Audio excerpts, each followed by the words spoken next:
নমস্কাৰ বন্ধুসকল at hour চেনেললৈ আপোনালোকক স্বাগতম আজিৰ এই ভিডিঅ'টোত বিশেষকৈ আমি আলোচনা কৰিম যে এইচএছ ফাৰ্ষ্ট ইয়াৰ এডমিশনৰ বাবে আপোনালোকে কেনেকৈ এপ্লাই কৰিব কাৰণ এডমিশন প্ৰসেস এইচএছ ফাৰ্ষ্ট ইয়াৰ আগতকৈ বহুত বেলেগ হৈ গৈছে আগতে অফলাইন ডাইৰেক্টলি কলেজত গৈ পেলাই এপ্লিকেশন ফৰ্ম ফিল আপ কৰি এপ্লাই কৰিব পাৰিছিলে বাট অল ওভাৰ দা আসাম এতিয়া কি হৈছে আপোনালোকৰ এডমিশন প্ৰসেসটো কমপ্লিটলি চেঞ্জ হৈ গৈছে গটিকে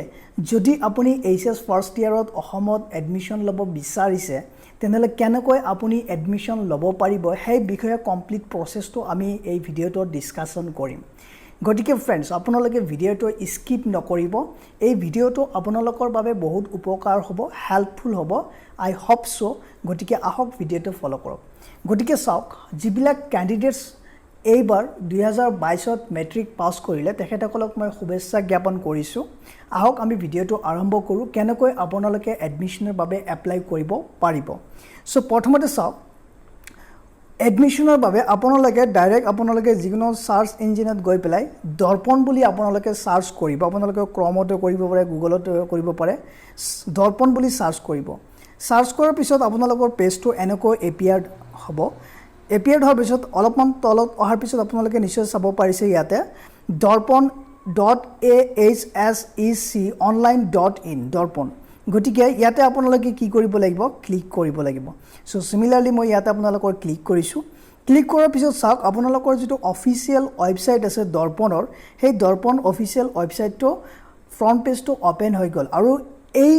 ওয়েব পোৰ্টেলৰ থ্ৰু দিয়া আপোনালোকে কি কৰিব লাগিব এইচএছ ফাৰ্ষ্ট ইয়াৰ এডমিশনৰ বাবে এপ্লাই কৰিব লাগিব আপুনি যিকোনো ষ্ট্ৰীমত এডমিশন ল'ব বিচাৰে আপোনাৰ সেৱা বৰ্ডে আপোনাৰ কমাৰ্চে হওক আৰ্টসে হওক বা সায়েন্সে হওক গটিকে দৰ্পণ ওপেন হোৱাৰ পিছত ইয়াতে আপোনালোকে দুটা অপচন চাব পাৰিছে নিশ্চয় চাওক আপডেট ইনষ্টিটিউশন প্ৰফাইল আৰু সেকেন্ড চাওক আপোনালোকৰ ইয়াতে আছে ষ্টুডেন্ট এডমিশন সো আমি বেসিক্যালি আমি ইয়াতে এডমিশনৰ বিষয়ে আলোচনা কৰিম গটিকে আমি ইয়াতে ক্লিক কৰিব লাগিব ষ্টুডেন্ট এডমিশন আৰু এই এডমিশনৰ বাবে এপ্লাই কৰিবৰ বাবে আপোনালোকে যদি আপোনালোকৰ মোবাইল এন্ড্ৰইড মোবাইল আছে তো এন্ড্ৰইড মোবাইলে আপোনালোকে এপ্লাই কৰিব পাৰে আপোনালোকে নেট কেফত যোৱাৰ প্ৰয়োজন নাই ওকে সো ষ্টুডেন্ট এডমিশন ইয়াতে আপোনালোকে ক্লিক কৰিব ময়ো ক্লিক কৰিলো ক্লিক কৰাৰ পিছত চাওক আমাৰ পেজটো এনেকৈ এপিয়াৰ্ড হল দৰ্পণ নিশ্চয় আপোনালোকে চাব পাৰিছে ইয়াতে চাওক 10 digit mobile number date of birth 4 digit pin ইয়াতে আমি একো কৰিব লগা নাই এতিয়ালৈকে যদি কাৰণ ইয়াতে আমাৰ কি কৰিব লাগে এডমিশনৰ বাবে এপ্লাই কৰিবৰ বাবে ফাৰ্স্ট অফ অল আমি কি কৰিব লাগিব ৰেজিষ্ট্ৰেচন কৰিব লাগিব দৰ্পণ পোৰ্টেলত গটিকে আমি ৰেজিষ্ট্ৰেচন কেনেকৈ কৰিম হেতু আমাৰ ফাৰ্স্ট আফটাৰ ৰেজিষ্ট্ৰেচন আমি এই স্টেপটো আমি ডিসকাশন কৰিম গটিকে আমি সাম ইয়াতে যে আমি কেনেকৈ ৰেজিষ্ট্ৰেচনৰ বাবে এপ্লাই কৰিম কেনেকৈ আমি ৰেজিষ্ট্ৰেচন প্ৰসেসটো কমপ্লিট কৰিব পাৰিম তলপিনে অহাৰ পিছত আপোনালোকে নিশ্চয় চাব পাৰিছে ইয়াতে don't have account click here to register a new account যদি আপুনি এতিয়ালৈকে ৰেজিষ্টাৰ কৰা নাই আন্ডাৰ দৰ্পণ পোৰ্টেল তেনেহলে আপুনি ইয়াতে ক্লিক কৰিব লাগিব ৰেজিষ্টাৰ কৰিবৰ বাবে under Darpan portal for the complete process of HS first year in Assam গটিকে চাওক ইয়াতে আমি কি কৰিব লাগে ক্লিক কৰিব লাগে ইয়াতে আছে এই ইয়াতে আমি ক্লিক কৰিব লাগে গটিকে মই ইয়াতে ক্লিক কৰিম আপোনালোকক চাওক ক্লিক কৰাৰ পিছত আমাৰ পেজটো কেনেকৈ এপিয়াৰ্ড হয় চাওক আমাৰ পেজ এপিয়াৰ্ড হৈ গল দৰ্পণ ষ্টুডেন্ট এডমিশন ফৰ্ম প্ৰথমতে চাওক নাম্বাৰ 1 ইয়াতে কি দি আছে সিলেক্ট বৰ্ড আমি ইয়াতে বৰ্ড সিলেক্ট কৰিব লাগিব গতিকে ইয়াতে আমি ক্লিক কৰিলে আমাৰ বৰ্ড আহি যাব আমি কোনটো বৰ্ডৰ পৰা আমি পাস কৰিছো বা আপোনালোকে পাস কৰিছে 2022ত বা তাৰ আগতে ইয়াতে চাওক সেৱা কুমাৰ ভাস্কৰ বৰ্মা সংস্কৃত এনসিয়েন্ট ষ্টাডিজ ইউনিভাৰ্সিটিজ সো আমি অবিয়াসলি ইয়াতে সেৱা হ'ব সেৱা আহি গলে সিবিএসই হলে সিবিএসই আহিব বৰ্ড আপোনাৰ আহি যাব নেক্সট আপোনাৰ চাওক 2 নম্বৰত কি কৈছে ইয়াতে select class 10th exam passing year আপুনি কোনটো বছৰত ক্লাস 10th এক্সাম পাস কৰিছে এটো সিলেক্ট কৰিব লাগিব ইয়াতে ইয়াৰ দিয়া আছে আপোনালোকে চাব পাৰিছে নিশ্চয় ইয়াতে চাওক কি কি ইয়াৰ দিয়া আছে চুজ আমি চুজ কৰিম ওকে সাপোজ ধৰি লওক আপুনি 2022ত পাস কৰিছে সো 2022 হৈ গল নেক্সট আপোনাৰ চাওক নাম্বাৰ 3rd নাম্বাৰ পইণ্ট কি ইনফৰমেশন দিব লাগিব name of class 10th examination আপুনি যে ক্লাস 10th এক্সাম পাস কৰিলে হে নেমটো কি আপোনাৰ এইচএসএলসি হ'ব পাৰে আৰু আপুনি যদি মাদ্ৰাসাত পঢ়িছে তেনেহলে আপোনাৰ কি হ'ব AHM গতিকে আপুনি ইয়াতে সিলেকশন কৰিব লাগিব যে আপোনাৰ এক্সাম নেমটো ইয়াতে কি হ'ব সেই মতে আপুনি কি কৰিব লাগিব এন্টাৰ কৰিব লাগিব এক্সাম্পল ইয়াতে দিয়া আছে নেক্সট স্টেপ আপোনাৰ চাওক 4th নম্বৰ কি কৈছে roll then 4b number আপোনাৰ ক্লাস 10ৰ এডমিট কাৰ্ড নিশ্চয় আপোনাৰ লগত আছে গতিকে আপোনাৰ ৰোলটো কিমান হয় দেন আপোনাৰ নাম্বাৰটো কি হয় ইয়াতে আপুনি কি কৰিব লাগিব এডমিট কাৰ্ডত যেটো লিখা আছে এক্স্যাক্টলি সেই মতে আপুনি ইয়াতে কি কৰিব লাগিব এন্টাৰ কৰিব লাগিব ৰোল এন্টাৰ কৰিব ইয়াতে আপুনি চুজ কৰিব পাৰে দেন নাম্বাৰ আপুনি কি কৰিব লাগিব এন্টাৰ কৰিব লাগিব মই আপোনালোকক দেখাই দি আছো ৰোল চুজ আপুনি ৰোল আপোনাৰ যেনেকৈ বি আপোনাৰ 1 2 বাই জি আছে আপুনি দিব লাগিব নাম্বাৰ আপোনাৰ জি হয় নাম্বাৰটো আপুনি ইয়াতে দিব লাগিব দেন নাম্বাৰ 5 কি ইনফৰমেশন আপুনি ইনপুট কৰিব লাগিব for registration process marks obtain excluding additional marks if any আপুনি কিমান মাৰ্কস অবটেইন কৰিছে সেই মাৰ্কস কিনি আপুনি ইয়াতে কি কৰিব লাগিব কিমান মাৰ্কস টোটাল মাৰ্কস আপুনি কিমান পাইছে excluding additional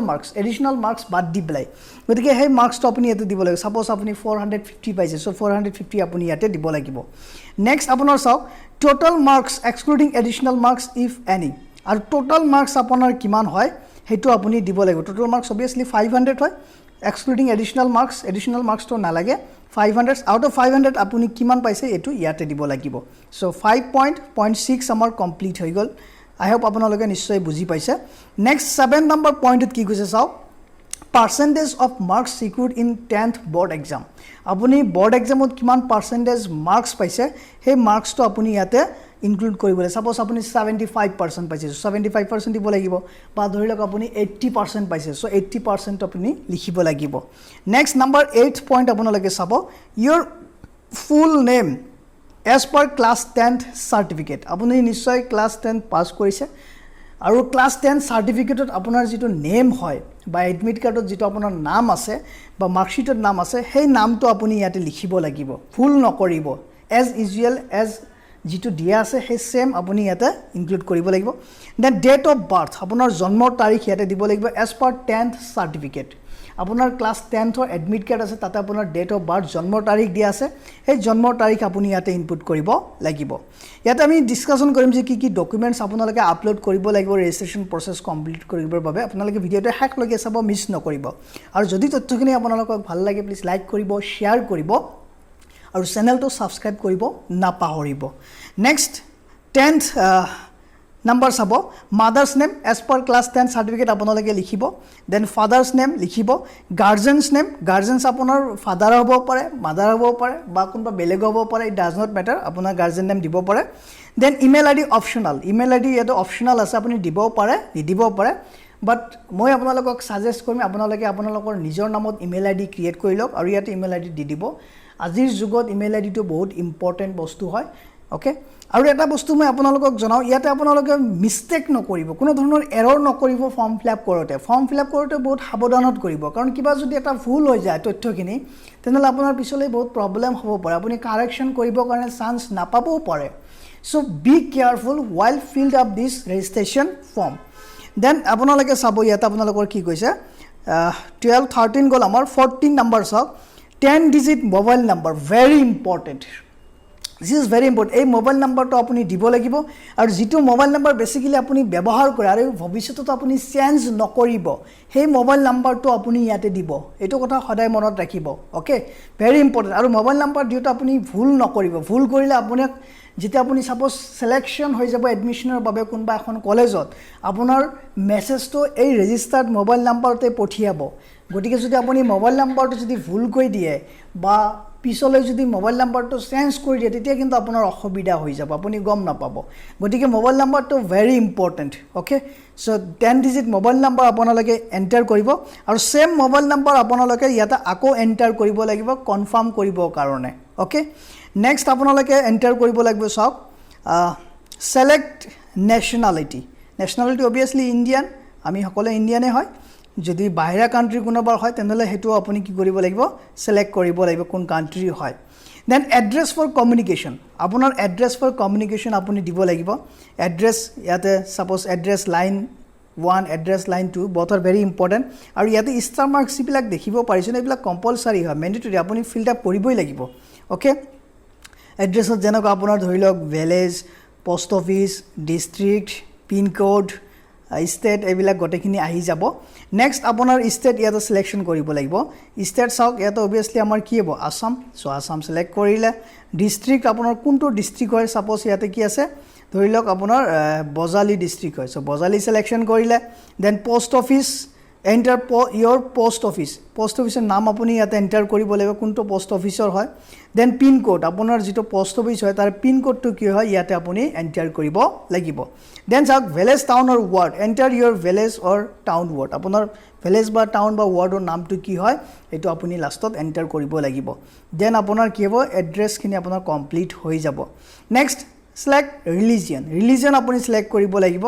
okay so religion যেনেকৈ আপোনাৰ আছে হিন্দুইজম ইছলাম খ্ৰীষ্টানিটি সিকিম যি হয় আপুনি সিলেক্ট কৰিব সাপোজ মই ইয়াতে হিন্দুইজম সিলেকশন কৰিলো সিলেক্ট কাষ্ট চাওক ইয়াতে আপোনাৰ কি কাষ্ট হয় জেনাৰেল হলে জেনাৰেল সিলেকশন কৰিব এসসি হলে এসসি কৰিব এসটি প্লেন হলে এসটি প্লেন কৰিব এসটি হিলছ হলে এসটি হিলছ কৰিব সাপোজ আপুনি জেনাৰেল হয় সো মই জেনাৰেল সিলেকশন কৰিলো দেন সিলেক্ট জেন্ডাৰ আপোনাৰ মেল হলে মেল কৰিব ফিমেল হলে ফিমেল কৰিব ট্ৰান্সজেন্ডাৰ হলে ট্ৰান্সজেন্ডাৰ সিলেক্ট কৰিব গটিকে সাপোজ মেল হয় সো মেল সিলেক্ট কৰিলো whether belongs to specially able category আপুনি কিবা স্পেশাল এবল ক্যাটেগরি হয় নেকি যদি হয় ইয়েস যদি নহয় নো সো মই সাপোজ ধৰি লৈছো নো সো নো সিলেকশন কৰিলো then whether belongs to tea tribe community আপুনি টি ট্ৰাইব কমিউনিটিৰ পৰা হয় নেকি যদি হয় ইয়েস আৰু নহলে নো সাপোজ আপুনি নহয় তেনেহলে মই ইয়াতে কি কৰিলো নো আৰু ইয়েস হলে ইয়েস সিলেকশন কৰিব লাগিব whether belongs to economically weaker section আপুনি ইকোনমিক্যালি উইকাৰ সেকশনৰ হয় নেকি যদি হয় তেনেহলে ইয়েস যদি নহয় তেনেহলে কি হ'ব নো সো মই নো বুলি দিছো then do you have any state national level extra curricular certificate in sports cultural NCC etcetera extra curricular আপোনাৰ এক্টিভিটিৰ সাৰ্টিফিকেট আছে নেকি ন্যাশনাল লেভেলৰ বা ষ্টেট লেভেলৰ যদি আছে ইয়েস যদি নাই নো আৰু চাওক এইবিলাক যদি আপোনাৰ আছে ইয়েস বুলি দিয়ে তেনেহলে আপুনি কি কৰিব লাগিব এভিডেন্স দিব লাগিব সাৰ্টিফিকেট প্ৰভাইড কৰিব লাগিব at the time of admission next আপোনালোকে চাওক মই কৈছিলো আপোনালোকে কি ডকুমেন্টস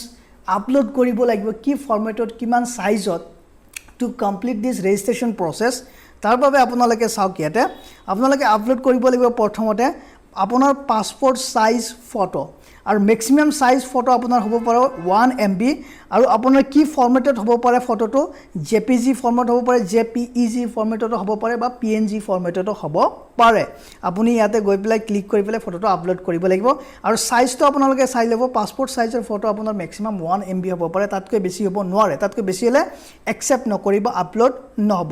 নেক্সট আপোনাৰ মোস্ট ইম্পৰ্টেন্ট ডকুমেন্টস ইয়াতে লাগিব for the completion of your registration process that is your class 10th mark sheet আৰু class 10th mark sheetor আপোনাৰ maximum file size হ'ব পাৰে 1 MB আৰু আপোনাৰ photo format to হ'ব লাগিব either JPG or JPEG or PNG okay এইখিনি process complete কৰাৰ পিছত আপুনি কি কৰিব লাগিব আপুনি এটা pin create কৰিব লাগিব ওকে পিনটো ইয়াতে এটা বস্তু মই আপোনালোকক জনাও পিনটো আপোনালোকে কেতিয়াও পাহৰি নাযাব যেটো পিন ইয়াতে গটিকে যেটো 4টা ডিজিটৰ পিন আপুনি ক্ৰিয়েট কৰিব লাগিব পিনটো আপোনালোকে অলৱেজ মনত ৰাখিব বা কতবা লিখি থৈ দিব কাৰণ পিনটো হেৰাই গলে আপুনি ইন ফিউচাৰ আপুনি আকৌ লগইন কৰিব নোৱাৰিব কাৰণ এডমিশন প্ৰসেসটো কমপ্লিট কৰাৰ পিছত ফাৰ্স্ট আপোনালোকে ৰেজিষ্ট্ৰেচন কৰিব লাগিব তাৰ পিছত আকৌ আপোনালোকে লগইন কৰিব লাগিব তাৰ পিছত আপোনাৰ এডমিশন প্ৰসেসটো কমপ্লিট হৈ যাব গটিকে কি পিন দিয়া আপোনাৰ যিকোনো 4টা ডিজিট সাপোজ মই ইয়াতে দিলো 1 2 3 আপুনি 1 2 3 4 দিব পাৰে সাপোজ মই ইয়াতে দিছো 1 2 3 4 সাপোজ ধৰি লওক 1 2 3 4 গতিকে এটো আপুনি আকৌ কি কৰিব লাগিব ইয়াতে কনফাৰ্ম কৰিব লাগিব তাতো আপুনি কি দিব লাগিব সেম দিব লাগিব 1 2 3 4 সো পিন আমাৰ আহি গল পিন হৈ গল সো এই পিন নাম্বাৰটো আপোনালোকে মনত ৰাখিব কেতিয়াও পাহৰি নাযাব আৰু যেটো আপুনি ইজিলি মনত ৰাখিব পাৰে সেই পিনটো দিব কাৰণ এই পিনটো আপোনাক লাগিব আপোনাৰ লগইন কৰিবৰ কাৰণে ইয়াতে চাব ইয়াৰ কি দিছে use this pin along with mobile and date of birth for further logging into portal okay so next আপোনাৰ ষ্টেপটো কি হ'ব এটো চাওক তাৰ পিছত আপোনাৰ কি কৰিব লাগিব ইয়াতে নিশ্চয় চাব পাৰিছে বক্স দি আছে স্কয়াৰ বক্স ইয়াতে আপুনি কি কৰিব লাগিব ক্লিক কৰিব লাগিব সো ইয়াতে ক্লিক কৰিলা সিলেকশন হৈ গল আৰু ইয়াতে নেক্সট আছে proceed to next ইয়াৰ পিছত আমাৰ নেক্সট প্ৰসিড খিনি আমি কমপ্লিট কৰিব লাগিব ইয়াতে ক্লিক কৰিব ক্লিক কৰাৰ পিছত নেক্সট পেজ আমাৰ এপিয়াৰ্ড হৈ যাব তাতে আমাৰ যিমানখিনি ডিটেইলছ আছে দিব লগা সেই ডিটেইলছ খিনি দিব দেন আপোনাৰ ৰেজিষ্ট্ৰেচন প্ৰসেসটো কমপ্লিট হৈ যাব okay আৰু ইয়াতে safely note down your 10 digit mobile number date of birth and login pin for logging into the portal so এনেকৈ আপুনি কি কৰিব পাৰিব আপোনাৰ ৰেজিষ্ট্ৰেচন প্ৰসেছটো কমপ্লিট কৰিব ৰেজিষ্ট্ৰেচন প্ৰসেছটো কমপ্লিট কৰাৰ পিছত ইয়াতে মই আপোনালোকক জনাও ইয়াতে proceed to next আছে ন ইয়াতে আপোনালোকে ক্লিক কৰিব ক্লিক কৰাৰ পিছত নেক্সট পেজত যিখিনি ইনফৰমেশন আছে সেইখিনি ইনপুট কৰাৰ পিছত সাবমিট মাৰি দিব আপোনালোকৰ ৰেজিষ্ট্ৰেচন কমপ্লিট হৈ যাব আপোনালোকৰ মোবাইলতো মেছেজ যাব নগলেও কথা নাই ইয়াৰ পিছত আপোনালোকে কি কৰিব লাগে ইয়াতে আপোনালোকৰ এডমিশন প্ৰসেছটো কমপ্লিট নহয় এতিয়া চাওক এডমিশন প্ৰসেছটো কমপ্লিট কৰিবৰ কাৰণে আমি কি কৰিব লাগিব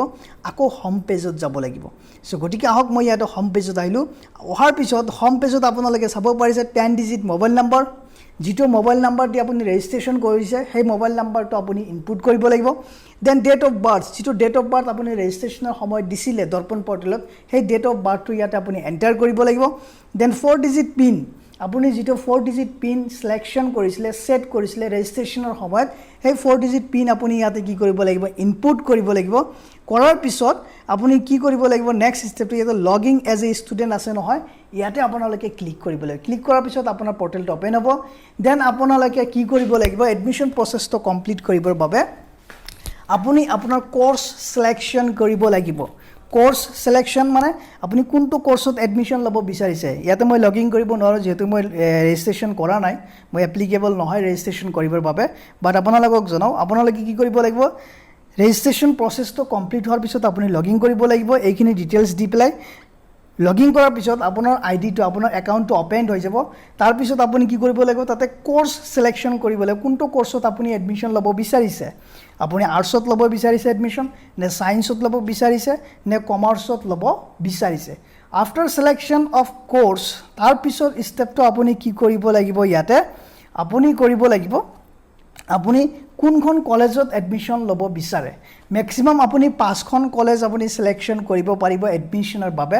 ওকে আৰু প্ৰিফাৰেন্স দিব পাৰে সাপোজ ফাৰ্স্ট প্ৰিফাৰেন্স আপুনি কটন ইউনিভাৰ্সিটি দিলে সেকেন্ড প্ৰিফাৰেন্স সাপোজ আপুনি বিবৰুৱা কলেজ দিলে third preference and fourth preference fifth preference তেনেকৈ আপুনি অৰ্ডাৰলি সিলেকশন কৰিব পাৰে তাৰ পিছত আপোনালোকে সাবমিশন কৰি দিব আপোনাৰ এডমিশন প্ৰসেছ কমপ্লিট হৈ যাব আৰু তাৰ পিছত কি হ'ব আপুনি যিখন কলেজত সিলেকশন হয় এডমিশনৰ বাবে সেই আপোনালোকে কি কৰিব দৰ্পণে আপোনালোকৰ সেই ৰেজিষ্টাৰ্ড মোবাইল নম্বৰত মেছেজ পঠিয়াব বা আপুনি লগইন কৰি পেলাই আপুনি আপোনাৰ ষ্টেটাসটো চাব পাৰে সো তেনেকৈ আপুনি কি কৰিব আপোনাৰ ৰেজিষ্ট্ৰেচন প্ৰসেছটো কমপ্লিট কৰিব পাৰে গতিকে ইয়াতে বিশেষকৈ মই আপোনালোকক আৰু এটা বস্তু জনাব বিচাৰো ইয়াতে বিশেষ ইনফৰমেশন মই আপোনালোকক জনাব বিচাৰো যে অলৰেডি আপোনালোকৰ এডমিশনৰ বাবে প্ৰসেছ অলৰেডি ষ্টাৰ্ট হৈ গৈছে এপ্লিকেশন ষ্টাৰ্ট হৈ গৈছে ফ্ৰম 7th জুন 2022 আৰু লাষ্ট ডেট আপোনালোকৰ হয় 18th জুন 2022 বাই 18th জুন 18 জুন 2022 ৰ ভিতৰত আপোনালোকে দৰ্পণ পৰ্টেলত এপ্লাই কৰিব লাগিব এইচএছ ফাৰ্ষ্ট ইয়াৰত এডমিশন লবৰ বাবে ওকে তাৰ পিছত আপোনালোকৰ ডেট ক্লোজ হৈ যাব তাৰ পিছত আপোনালোকে এপ্লাই কৰিব নোৱাৰে মেবি এক্সটেন্ড কৰিলে পিছত ডেটটো হেতু বেলেগ কথা বাট এতিয়া আমাক জনাইছে আপোনালোকৰ last date for admission application in ACES first year is 18th June 2022 গটিকে ফ্ৰেন্ডস এ আছিল মোস্ট ইম্পৰ্টেন্ট ইনফৰমেশন খিনি আপোনালোকৰ লগত শেয়াৰ কৰিবৰ বাবে যে কেনেকৈ ACES ফাৰ্ষ্ট ইয়াৰত এডমিশনৰ বাবে এপ্লাই কৰিব যদি তথ্যখিনি আপোনালোকক ভাল লাগে প্লিজ লাইক কৰিব শেয়াৰ কৰিব and for more updates please subscribe the channel and press the bell icon thank you have a great day joy I Home